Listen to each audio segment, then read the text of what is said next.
वर्णानामर्थ संघानां रसानां छन्दसामपि मंगलानां च कर्तारं वंदे वाणी विनायको भवानी शंकरो वंदे श्रद्धा विश्वास रूपिणो यद्भ्यां विना न पश्यन्ति सिद्धा स्वान्तस्तमी सरम् वंदे बोधमयं नित्यं गुरुं शंकररूपिणं यमाश्रितो हि वक्रोपि चंद्रश्रवत्र वंदते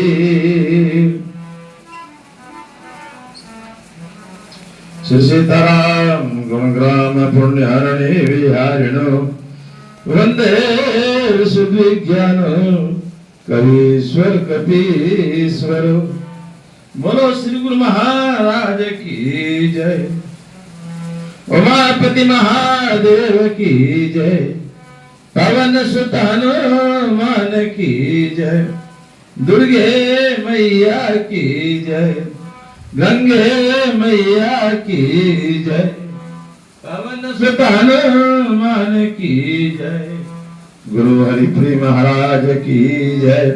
बाबा विश्वनाथ महाराज की जय। बुद्धि माता की जय। परम श्रद्धेय कल्याण की भागी आत्माओं, माताओं, बहनों, पंचायती अखाड़ा श्री निरंजनी से मैं महंत राम रतनपुरी आपकी सेवा में श्री हनुमान धाम चैनल संदेश नगर कनखल से तो बड़े भाग्य से आप सभी लोग भगवान का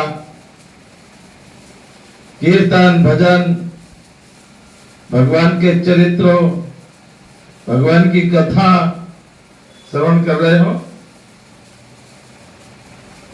रामचरितमानस में भी आया है प्रथम भक्ति संत कर संगा। मानव जीवन का स्वभाव होता है कुछ ना कुछ करता तो जरूर है। तो यदि इसको भगवान के चरणों में, भगवान के भजन में, भगवान के कीर्तन में लगा दिया जाए तो कितना अच्छा है। कल्याणी कल्याण है फिर। और किसी भी प्रकार का कोई भी शंका हो तो कोई भी जब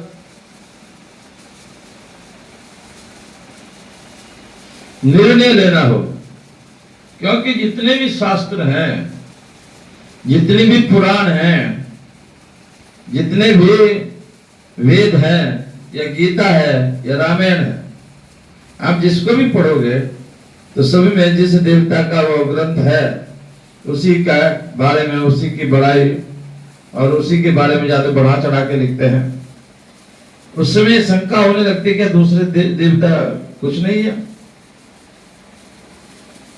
वास्तव में जब इस एक तरह से जंजाल है, बन है, बन, बहुत सारे पेड़ जा खड़े हो और वहां आपको एक पेड़ की जरूरत हो तो उसको छांटना भी मुश्किल हो जाता है। ऐसे ही परमपिता परमेश्वर के भी इतने अनेक नाम, अनेक ग्रंथ, अनेक भजन, कौन सा करें, कौन से देवता की पूजा करें जिससे मुक्ति हो, जिससे कल्याण हो, जिससे हमको आत्म शांति प्राप्त हो। तो उस समय गुरु ही एक ऐसा होता है जो हमारा निर्णय कर सकता है, हमको समझा सकता है, हमको बता सकता है। अर्थात अनेक भ्रमित शास्त्रों में होने के बाद फिर गुरु ही वहां से निकालता है। ज्यादा शास्त्रों के अंदर जाने से फिर ये मानव भ्रमित हो जाता है। और गुरु शब्द एक ऐसा है, कुछ लोगों ने गुरु का ही एक तरह से तमाशा बना दिया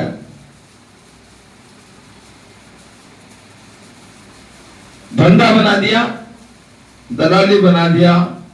गुरु की क्या परंपरा है, कैसे गुरु को धारण करें, कैसे गुरु मंत्र होता है, कैसे गुरु दीक्षा ली जाती है, या कैसे गुरु और शिष्य का संबंध होता है, उसको भी आज के समय में लोगों ने, वास्तव में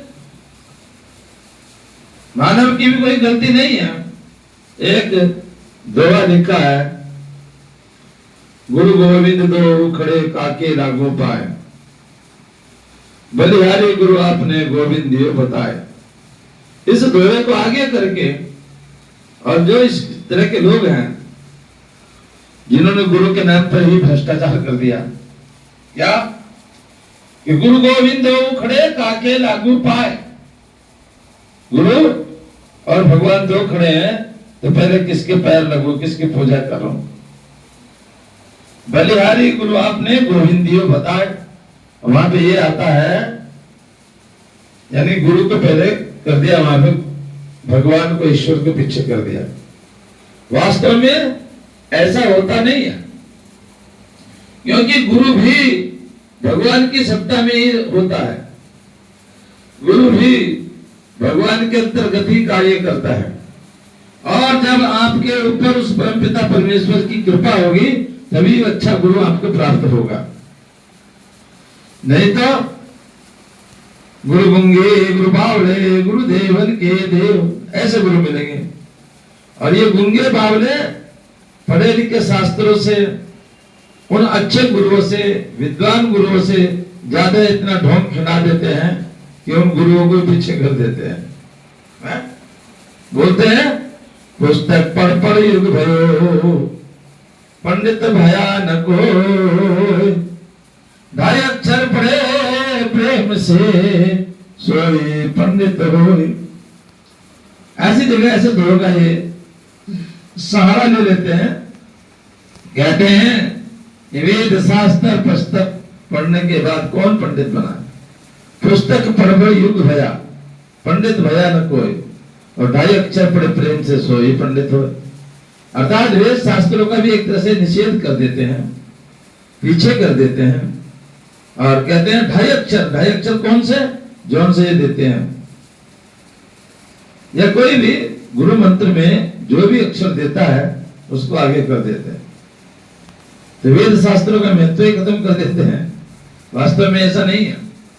गुरु जो सभी शास्त्रों का ज्ञाता हो, सभी शास्त्रों के मर्म को जानता हो, और सभी शास्त्रों को एक करके समझा सकता हो, जहां की अनेक प्रकार की शंकाओं का समाधान कर सकता हो, ऐसा गुरु होना चाहिए। गुरु गुंगे गुरु बावले गुरुदेवन के देव, बात बड़ी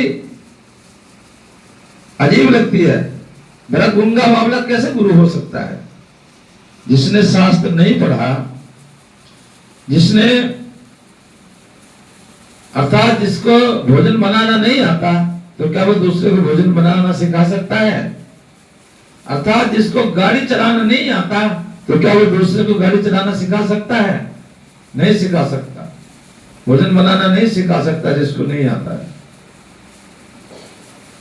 जिसको गाड़ी चलाना आता है वही दूसरे को भी गाड़ी चलाना सिखा सकता है, और जिसने कभी गाड़ी चलाया नहीं है, गाड़ी चलाना सीखा भी नहीं है, तो ऐसे खाली लोगों को भरमा रहा है, तो वास्तव में ये एक तरह का भ्रष्टाचारी है। और ये इतना फैल गया है, इतना फैल गया है। हमारा देश पहले छोटी छोटी रियासतों में बटा हुआ था, और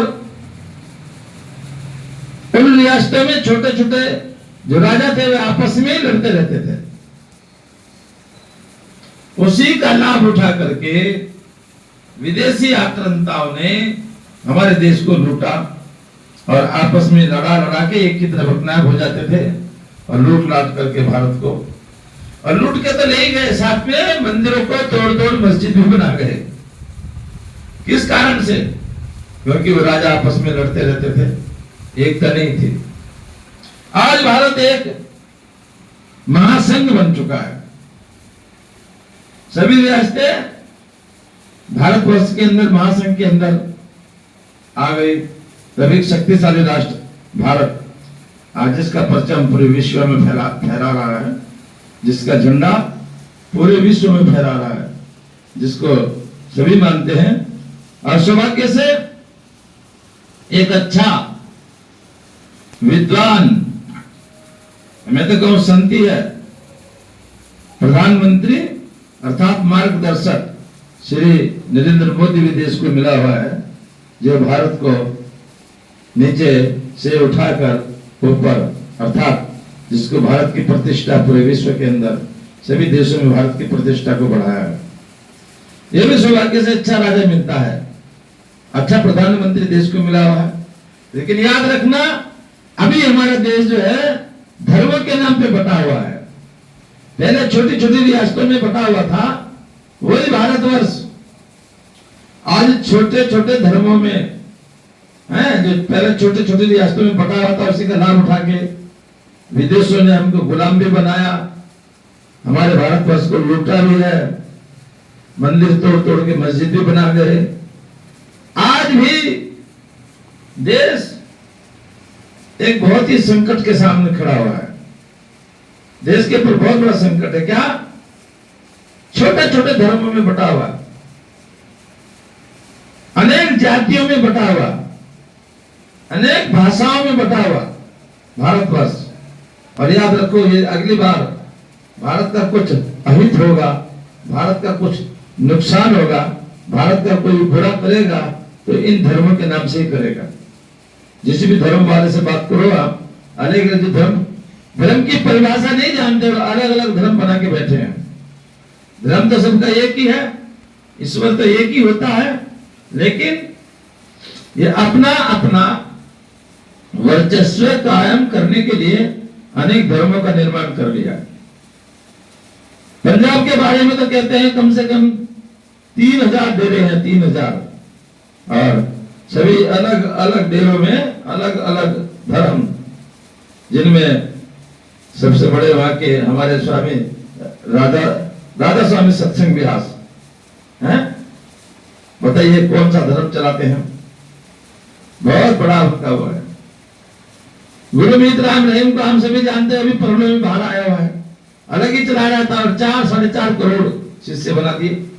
बताइए, इस तरह से देश को, समाज को धर्म के नाम पर बांट दिया। और एक पार्टी ने बार बार जाति की गणना बात कर दिया।